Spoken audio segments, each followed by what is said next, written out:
Hey guys, it's your boy Wolfie. So what you guys don't know is I continued the character from the last video. Playing him a little bit, playing him very different than I would play my other characters.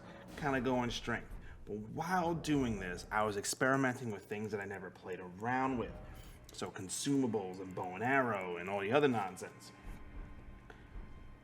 I've come to the conclusion that we are missing out on a large portion of the game. When I say me, I mean majority of the player base.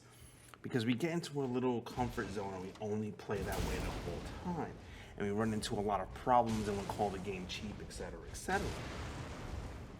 We have an entire arsenal of consumables and items that most players are scared to use because of the fear of scarcity and they will run out. I have intentionally been using the cracked jars as a supplement for magic abilities, and they're honestly ridiculously strong early.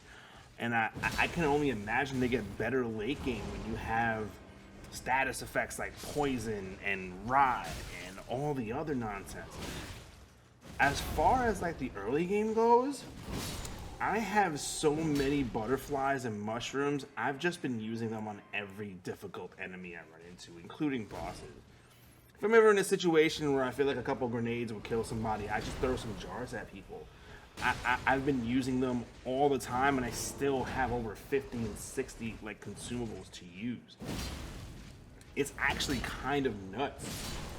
It doesn't take any stat investment at all. They actually hit pretty hard. 250, 290 for free? Just a consumable that you pick up in the world anyway because it's there? It's actually really strong, and this isn't something that I really remember from the older games. Consumables were a little bit more scarce, and they didn't really hit as hard, but damn. Just I in this playthrough, I'm really enjoying the crafting system. Even though I'm not going out of my way to search for crafting mats, I'm kind of just doing what I come across, and maybe I'll buy something from a vendor here and there. Maybe I'll see something and I'll go pick it up, but I'm not specifically farming for anything.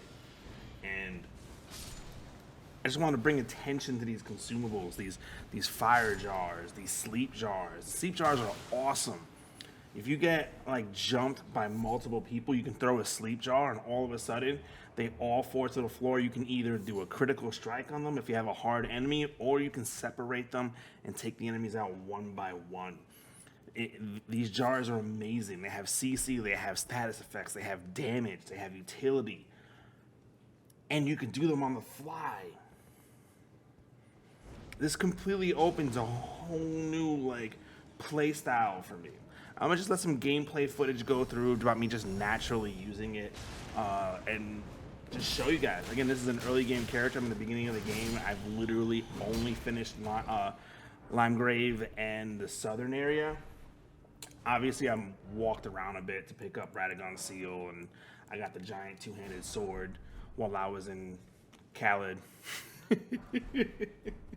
But that's about it. I didn't kill the big dragon. This is all normal runes. I haven't killed everything in the game. I've only done the beginning areas. I've only killed up the Godric. I'm just getting into the lake area. So, yeah, I feel really strong using these jars. I'd highly suggest it. Fire jars only take a butterfly and a mushroom.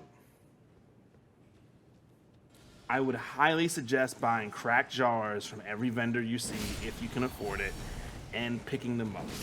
It's just extra free stuff that's in your inventory, and if you don't use it, it goes to waste.